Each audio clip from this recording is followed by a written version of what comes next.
Hello guys, welcome. Today I'm going to talk about Azure AI Search with a skill set and using custom field mapping. And in this video, we are going to see how we can map the fields in search index with some custom values that probably use once we do the indexing and searching. So let's jump in. Create one directory first. So that will be used during the indexing. And another one is, so I have directory start from and then year and then the date. I'm going to upload a document here, which is a normal test PDF, and I'm just uploading it. Okay, so this is done. So now going back and trying to integrate with Azure AI Search and Azure AI Search here, I already have created here. There are few pricing models. So as per your need and the requirement, you can choose. So I'm using just normal standard. So let me import the data from my source blob storage. I have select this one and it will auto populate my container. And yeah, I don't need after that anything, because since I'm using vectorizing the text, so I need a model for embedding. So I'm using this embedding version that I already have created, which comes with some pricing. Next, I'm not preferring to use vectorizing the image or any OCR, so the schedule or the index once in a time. So it will take time to create the resource. And okay, so now our resources have been created. So let's start searching. Okay, if I search for the document, yeah, so this one is the document. As you can see, there is vectorization, the embedding part of the text, and there are chunking. So there are two skill sets we are using during the indexing. But now, as per the requirement, I want to be having some custom field here as well. For an example, a date and a year. So for that, let me add one field here. Name is date.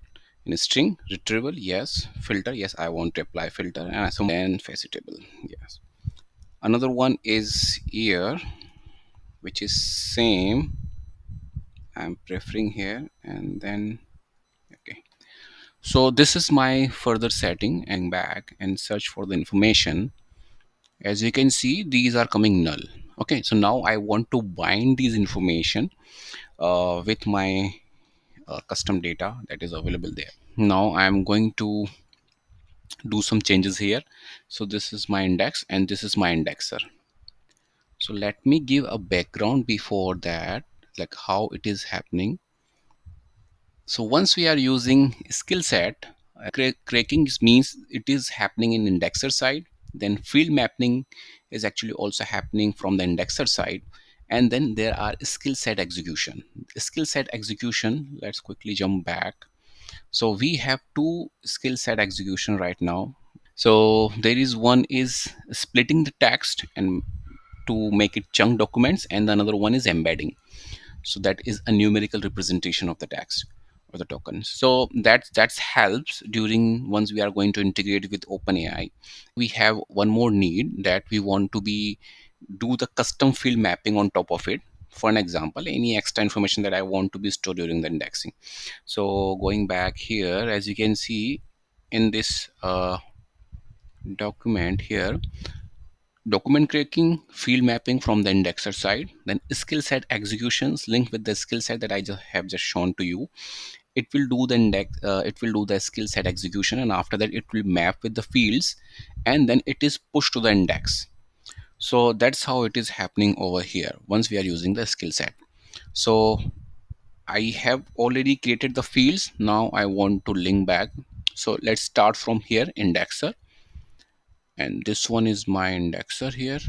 I'm going to do the field mapping here. So again, going back, so once, and then yes, defining field mapping. So here in this case, there are certain methods available by default.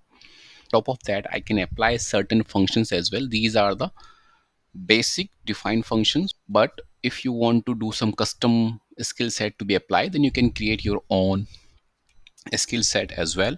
But those skill set either is actually a web API, so you can host either on Azure function and then expose those as a HTTP trigger, or you can have your web app that will be communicate using of that. Going back here, let's quickly So now what is the requirement we have is we want to fetch the year and date from the blob storage. This is my blob and I want to fetch it. So first of all, I'm going to do a splitting of that. So let me see the path here.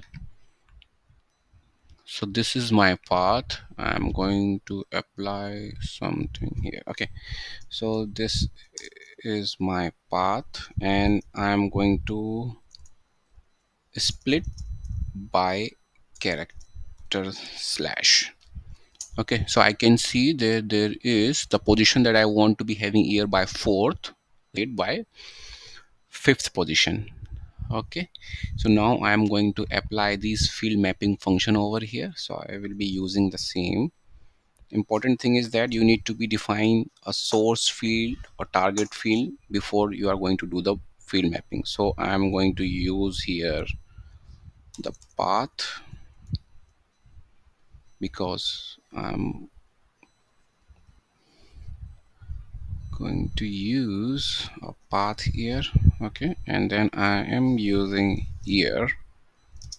Yes, it is available, and then you can apply this function with. Okay, so this is the existing mapping function, extract token at the position, and delimiter is slash, and once you're writing it is optional. Once you save it, it will automatically create the type, and the position is fourth. Let now for the next mapping, I want to do the mapping for the next item as well. I'm going to copy and then paste. This one is for the metadata storage path. I'm referring actually. So this is my source, and inside the source I can see year, date, and the name of the file. So date, yes, on the position of fifth, and then this is good for now. So whatever the information that I have performed during the field mapping, I need to do the same for the output field mapping. I did the field mapping in index, then I need to do the skill set execution file where I'm going to link back these fields, and then I'm again going back to the indexer file where I'm going to map with the output field mapping. Now I'm going to skill set, and inside the skill set, okay, this is my skill set execution, and I'm going to do the projection for those fields that I'm going to be used. So these are okay,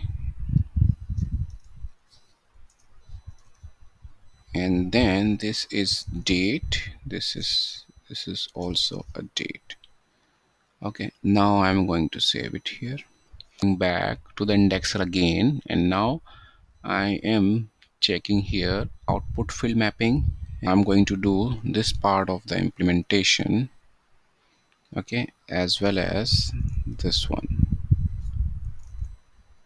Okay, so I'm exposing year and date by applying this mapping function, then skill set execute those document and coming back as output field over here, and I'm going to save it here.